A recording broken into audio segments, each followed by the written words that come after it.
మీ ఎలాంటి వ్యాపార ప్రకటనలకైనా వెంటనే మా ఛానల్ సంప్రదించండి. ఓం సదాశివ సమారంభాం వ్యాస శంకర మధ్యమాం అస్మదాచార్య పర్యంతాం వందే గురు పరంపరాం. జ్యోతిష్ శాస్త్రాన్ని భావితరాల వారికి ప్రసాదించిన ఋషుల యొక్క పాదపద్మాలకి నమస్కారం చేసుకుంటూ, అలాగే నాకు ఈ జ్యోతిష విద్యను నేర్పిన గురువర్యులు జ్యోతిష బ్రహ్మ కీర్తిశేషులు శ్రీ ఈరంకి సూర్యనారాయణమూర్తి గారు, సూర్యశ్రీ దైవజ్ఞ గారి యొక్క పాదపద్మాలకి నమస్కారం చేసుకుంటూ, ఓం శ్రీ మహాగణాధిపతి నమః, శ్రీ గురుభ్యో నమః, హరి ఓం.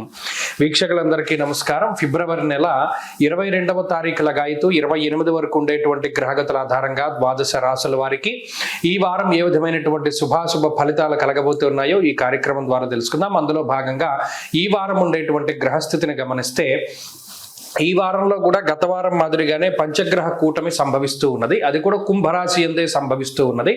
రవి, కుజ, రాహు, శుక్ర, బుధ గ్రహాలు కుంభరాశి ఎందు సంక్రమిస్తూ ఉండగా, మీనమందు శనేశ్వరుడు, మేష, వృషభ, మిథున రాశుల యందు చంద్రుని యొక్క సంచారము, మిథునమందు గురుడు, సింహయందు కేతువు యొక్క సంచారంతో ఈ వారం గ్రహస్థితి ముందుకు సాగుతూ ఉన్నది. ఇటువంటి గ్రహస్థితిలో ద్వాదశ రాశుల వారికి ఏ విధమైనటువంటి ఫలితాలు కలగబోతూ ఉన్నాయో తెలుసుకుందాం. అందులో భాగంగా మకర రాశి వారికి ఈ వారంలో ఏర్పడుతున్నటువంటి పంచగ్రహ కూటమి చాలా అద్భుతమైనటువంటి ఫలితాన్ని ఇస్తుంది. మనం గత వారం కూడా చెప్పుకున్నాం. మిగతా వారు చెప్పినటువంటి దానికి భిన్నంగా మకర రాశి వారికి పంచగ్రహ కూటమి యోగిస్తుంది అని మాట్లాడుకున్నాం. దాన్ని అనుభవించి ఫోన్ చేసి చెప్పినటువంటి వాళ్ళు ఉన్నారు. కాబట్టి ఈ పంచగ్రహ కూటమి దాన్ని మించి యోగిస్తుంది. కారణం ఏంటి?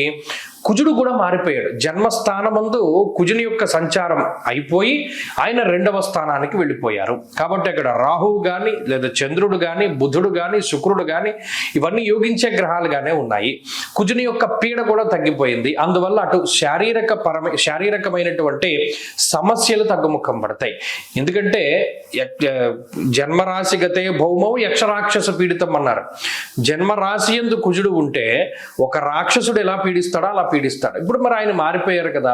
కాబట్టి మొట్టమొదట వచ్చేటువంటిది మానసిక ప్రశాంతత, రెండవది ఆరోగ్యము, మూడవది ఆలోచించుకోవడానికి సమయము, 2 మాట చాలా బలంగా మాట్లాడుతూ ఉండడము. గతంలో మాట్లాడవలసినటువంటి స్థాయిలో మాట్లాడకుండా ఇప్పుడు గొప్పగా గట్టిగా మాట్లాడుతూ ఉండేటువంటి పరిస్థితులు. మీ మాటకి విలువ పెరుగుతుంది.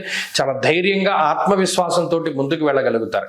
కానీ ఇన్ని జరిగినా కూడా ఒకే ఒక్క లోటు ఏంటి అంటే, ఇష్టార్థ నాశనం చేయవ, అంటే ఇష్టమైనటువంటివి అలాగే డబ్బుతో చేసేటువంటి పనులు అవి అంత ఈజీగా సాగవు. ఇష్టమైనటువంటి పనులు, చాలా ఇష్టంగా ఏదైనా పని ప్రారంభం చేస్తే అది సాగదు, లేదా డబ్బు ఎక్కువగా ఖర్చు అవుతూ ఉంటుంది. ఈ 2 విషయాలు మాత్రం కొంచెం ఇబ్బందికరంగా ఉన్నాయి. ఇవి మకర రాశి వారు దృష్టిలో పెట్టుకోవాలి. ఏవైతే మీరు ఇష్టంగా చేస్తూ ఉన్నారో వాటిలో ఏమైనా ఒడిదుడుకులు వచ్చినప్పుడు కొంత జాగ్రత్తగా ముందుకు వెళుతూ ఉండడం చెప్పదగినటువంటి సూచన. కుటుంబపరమైనటువంటి విషయాలు, ఆరోగ్య సంబంధమైన విషయాలు, ఆర్థిక సంబంధమైన విషయాలు అన్నీ కూడా సజావుగానే ఉన్నాయి. మరిన్ని శుభ ఫలితాల కోసమై మకర రాశి వారి ఈ వారంలో ఆంజనేయ స్వామి వారి యొక్క ఆరాధన చేస్తూ ఉండడం చెప్పదగినటువంటి సూచన. ఈ వారంలో కలిసి వచ్చేటువంటి రోజు బుధవారంగా చెప్పవచ్చును. అదృష్ట సంఖ్య 2, అదృష్ట వర్ణము లేత ఆకుపచ్చ రంగు.